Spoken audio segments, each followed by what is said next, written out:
crafty friends, welcome back to the attic. This is a project that started blooming and taking shape quite a while ago.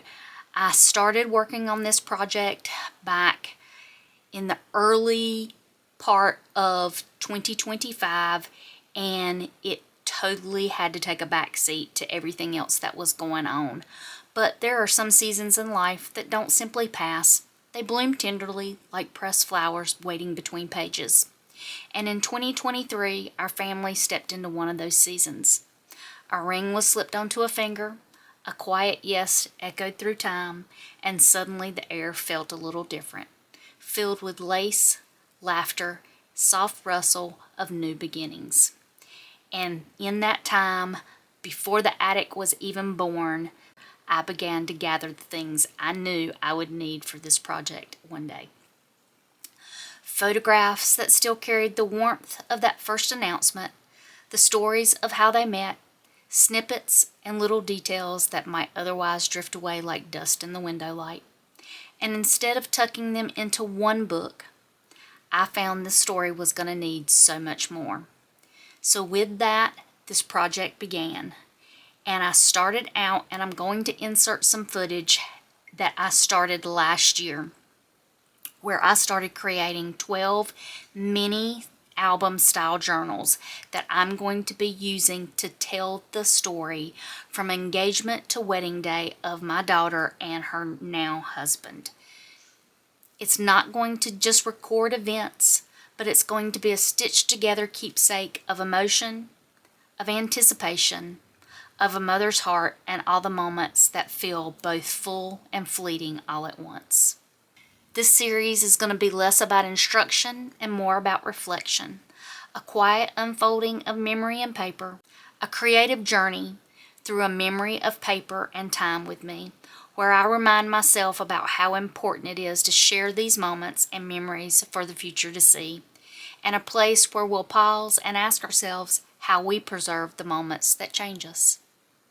Each journal will hold its own theme, a season, milestone, whisper of the journey.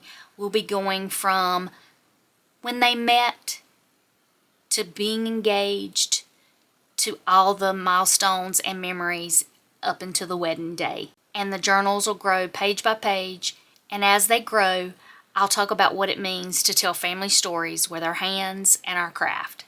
Because sometimes the most meaningful projects aren't about technique at all. They're about holding time gently and choosing to remember it.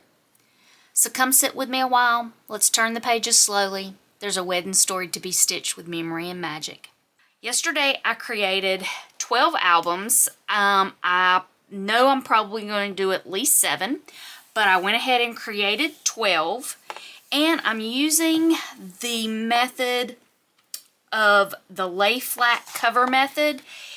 I believe this was originally created by Country Craft Creations. I got it off a YouTube tutorial. I will link that down in the description box for where I followed the tutorial for this, where you create an album that lays completely flat. It has a center spine. I did my spines at 1.5, and my covers will be 9 by 11. And all of the journal slash albums, again, I don't know exactly how I'm putting them together yet. As far as the inside pages, it'll probably be mainly pockets and flaps. I don't think I'll have individual pages like you would a regular journal with signatures. So it's probably more along the lines of a mini album folio style that I'll be doing here, because primarily this is to house photos from their journey from being engaged to their wedding. And then at the end, I'm planning on trying to create a box to house all of these albums in. So I'd love it if y'all come along on this journey with me. So be sure to hit the subscription button and the notification bell so you'll be notified anytime I put up any new content here on my channel. And if you're liking these videos, I'd love it if you'd give me a thumbs up. It does help my channel grow and helps me be able to bring more content each week here on the channel. I will be trying to do weekly updates on these albums. I will not be doing them tutorial style, as I want to try to get them done as quickly as possible, but I will try to go through and tell you what I've done and explain a few things. The first thing I did once I put the album together is I decided on how I wanted to do the binding. And for the binding method, I'm going to be using the hidden hinge binding system. Basically, this is an accordion style fold. There are lots of tutorials on how to put this together. What I did is I cut my strips and then I scored them to make half-inch fins and 1/4-inch gussets, and enough for 5 pages. And this is just a little mini version of how this is glued together. You glue the fins together and that forms your gussets here if you've scored it correctly. And again, I'm not going to go through all that. There are tons of tutorials. I'll link a couple down in the description box of how to do this system. And then basically what you'll do is you'll glue this into your book. And make sure that you glue it well into the spine here. I normally take my bone folder and work that in while the glue is setting up, just so that I make sure I get good contact with the actual binding and the spine of the book. So now what I'm going to do is decide on the pages of the book, and I'll come back and show you how I put those in. I wanted to show you briefly what I was saying about these albums all having the same basic format. They will have 5 individual pages, and then I'll be adding pockets and flaps and tucks along the way.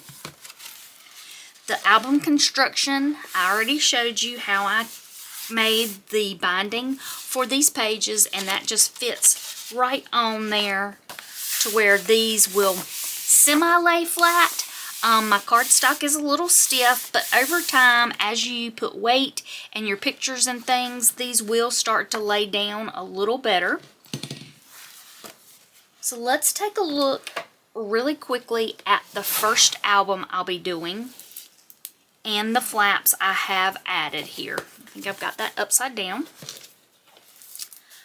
Nope, had it right the first time.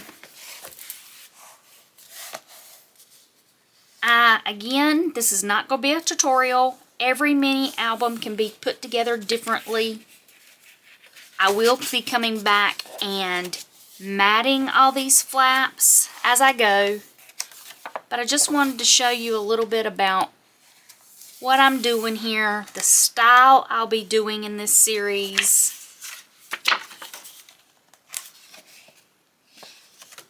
As we work to tuck in those memories and preserve those precious moments in time. You'll be able to see these a little better once I get them matted. Again, not going to be a tutorial. I will pretty much each time in the series, I'll just tell you what paper I might have used. I will flip through and show you how I have preserved those pictures or memories or moments. And we can chat a little bit in the comment section about what the next process will be and how you might want to preserve your memories. So that's where I'm going to let the pages rest for today. These little albums are going to be growing, not just in layers, but in meaning. Each photograph tucked inside, each ribbon or embellishment will feel like a gentle way of saying this mattered, this was beautiful, and this was ours. There's something sacred about slowing down long enough to preserve each season in life and choosing those special memories that we want to preserve in paper and ink for love and legacy. Next time we'll open the journal, see what's inside, and share the story as I go. Until then, may your own pages be filled with moments worth keeping, the quiet ones, the joyful ones, and all the ones in between, and they become treasures when you look back on them.